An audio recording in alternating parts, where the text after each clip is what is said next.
They are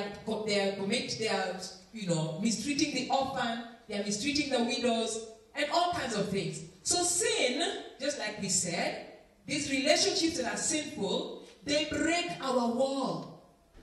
And when the wall breaks, what happens? We see that in verse 8. What happens when the wall breaks? I'm going to read that for you, so that you don't think that I'm making up stories, okay?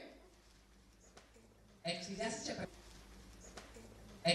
chapter 10, verse 8 says, whoever digs a pit may fall into it. Whoever breaks through a wall may be bitten by a snake.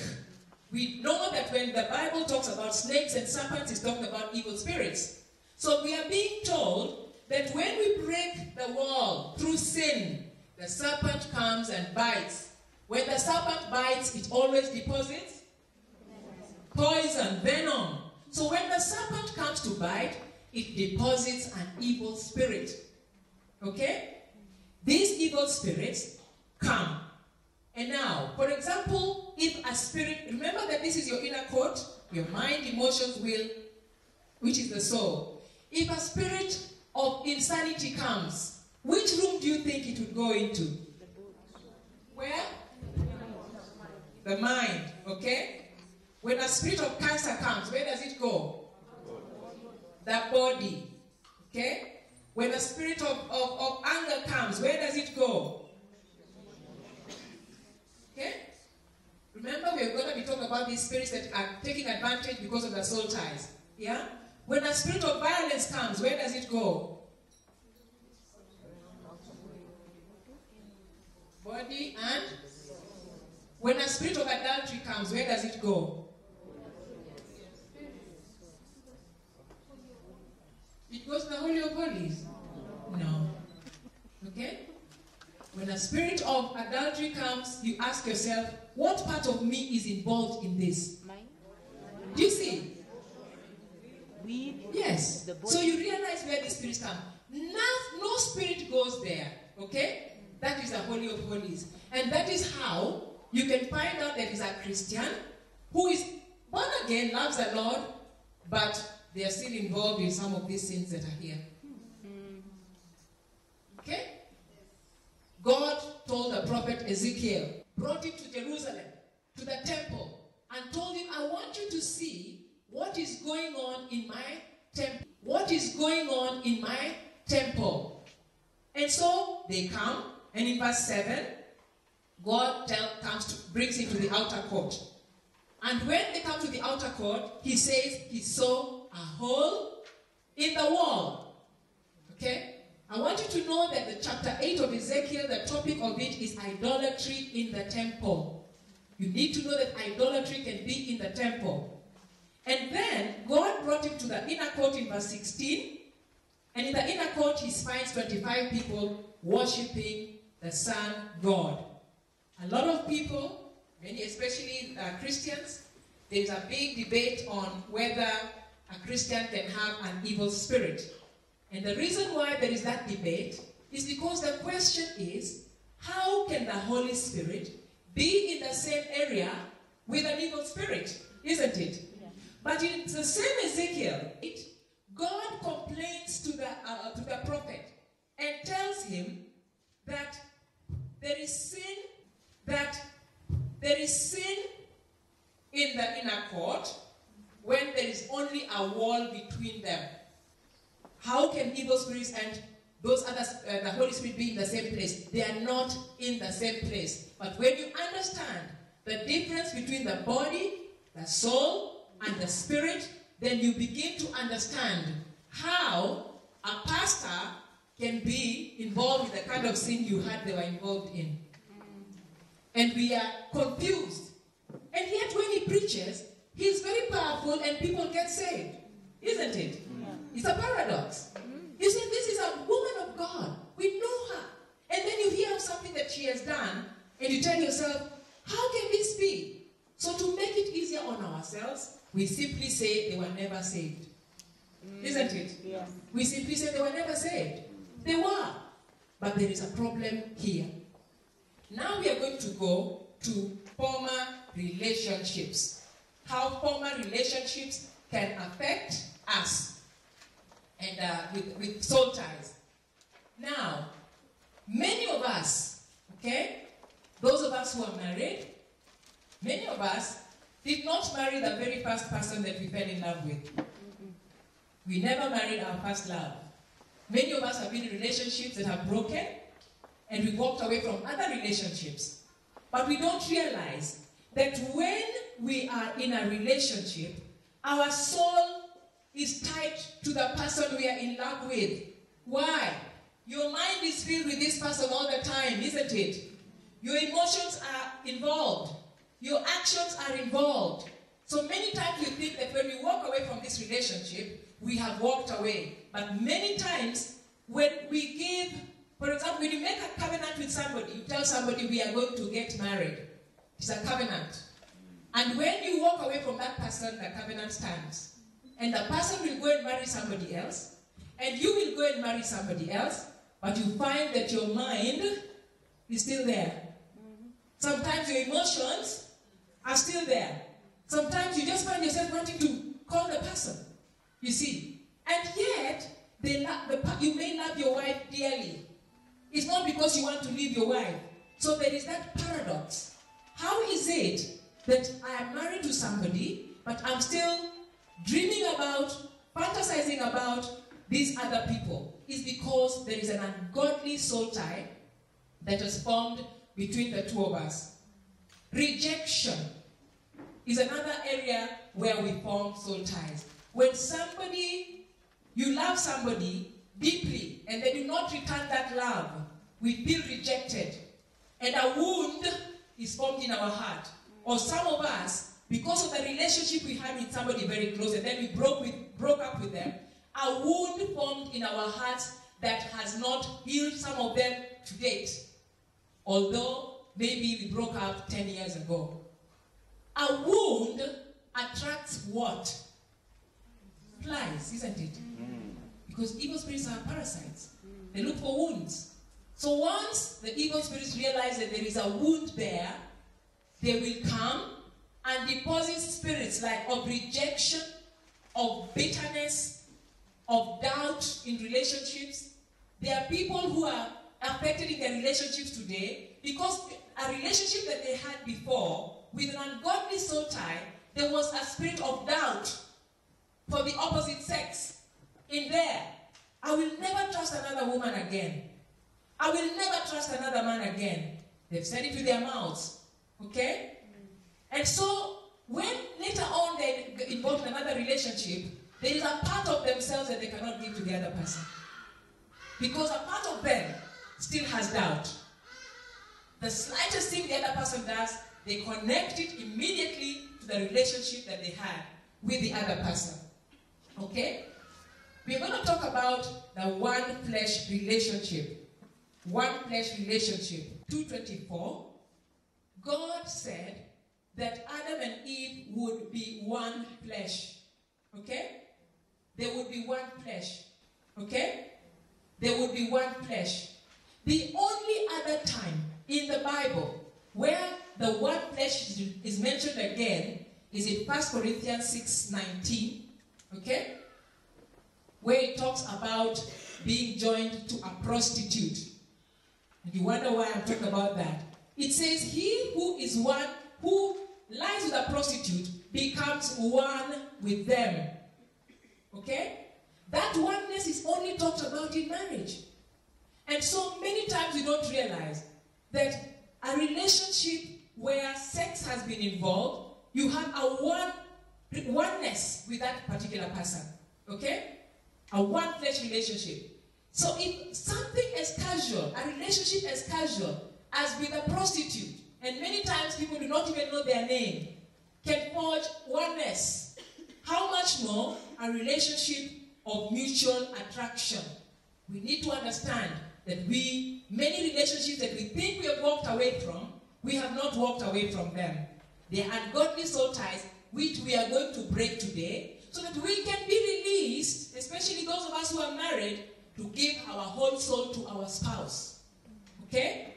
Many times you find that at the altar, where people are getting married, there is a man, and he has soul ties with maybe 6 other women, and the woman is standing on this side, and she has soul ties with 4 other men.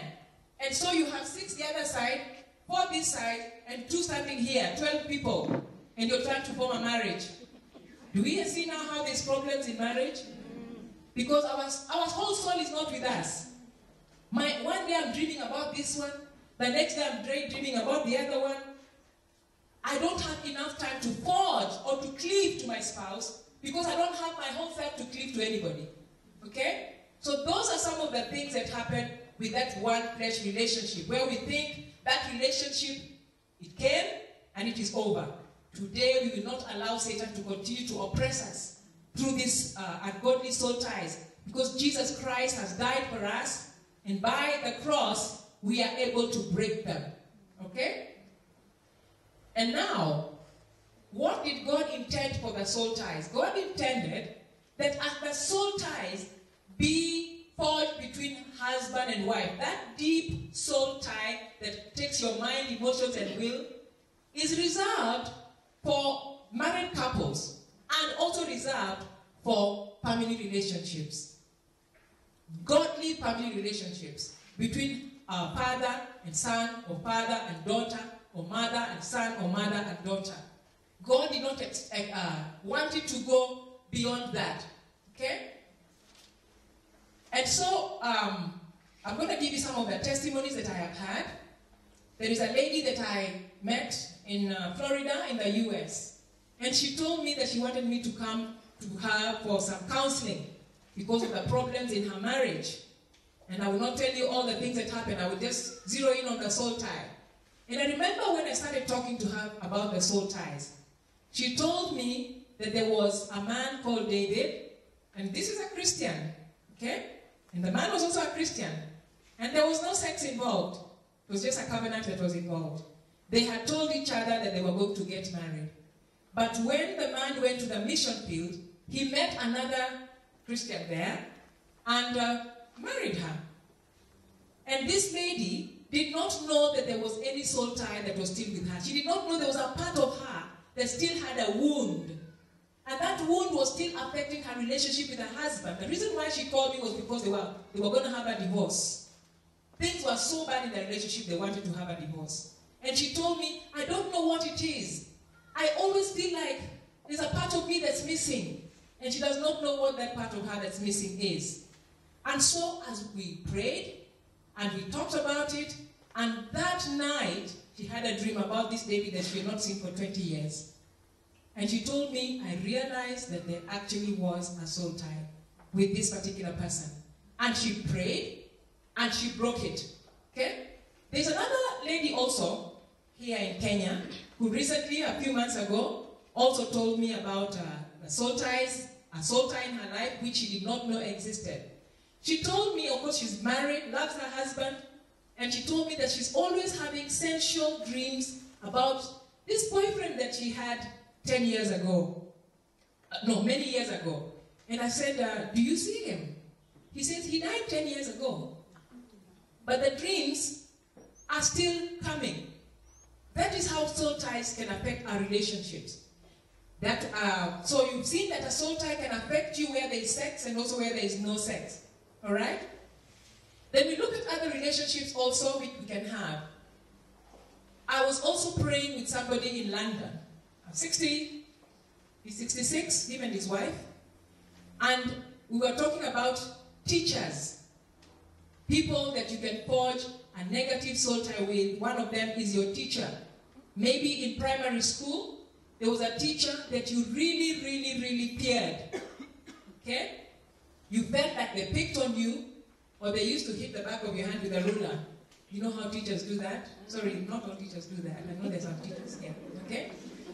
But this man, he was still so affected, and he gave me the names of those teachers, so-and-so and teacher so-and-so. And this happened, this man is now 66, and that happened when he was in Form 2. And yet, when he started talking about this teacher, tears were rolling down his eyes. That wound was still there. Okay? And Satan, unfortunately, uses people in authority to bind us. So this man was still bound by the relationship that he had with those teachers. Okay? So we broke that soul tie, the soul ties that he had with those two teachers. Another soul tie that he had was with his older brother. And his older brother is now dead. But he said that when he was young, his older brother would beat him, take a stick and beat him until he was bleeding. And she says, I don't know why. It would be something very, very small. And he beat me until I'm bleeding. Again, more tears, although this man has already died.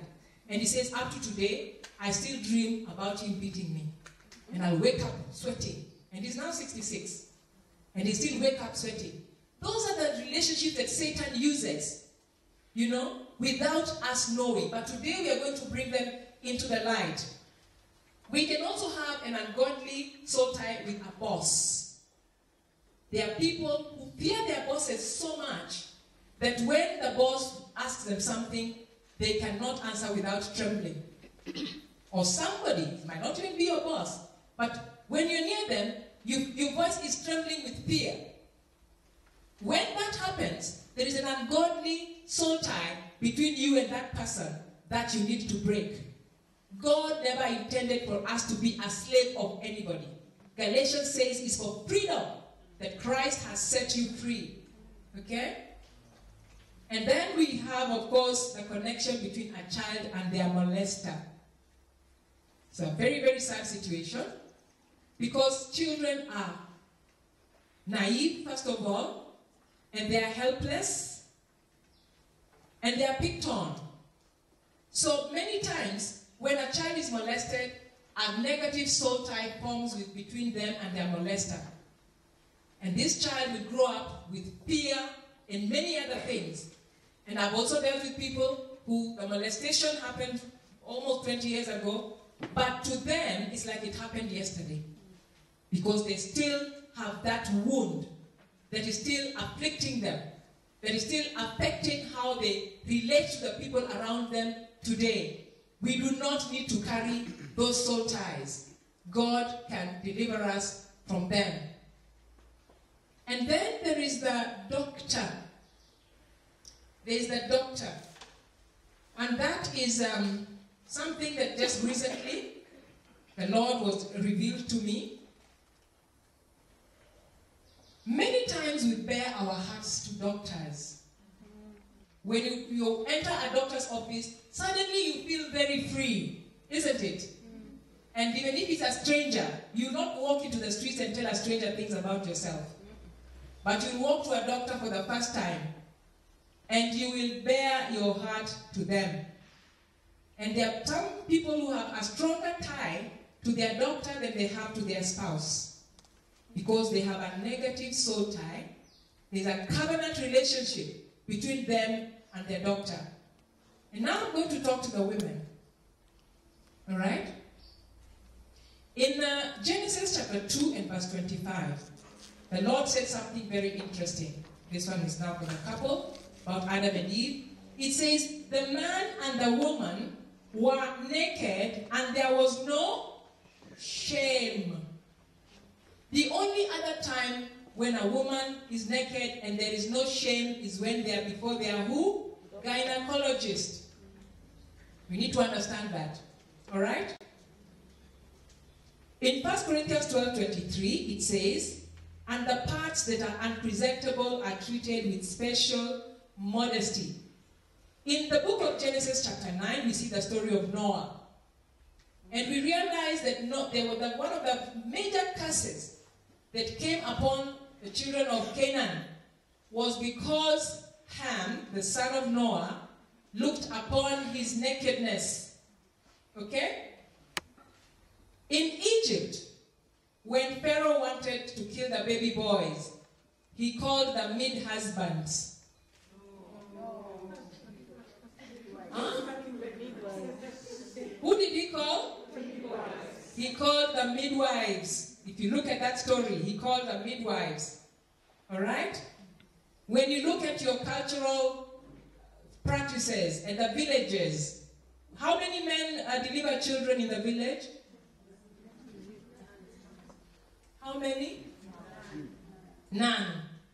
Okay? So I will tell you what the Lord has revealed to me.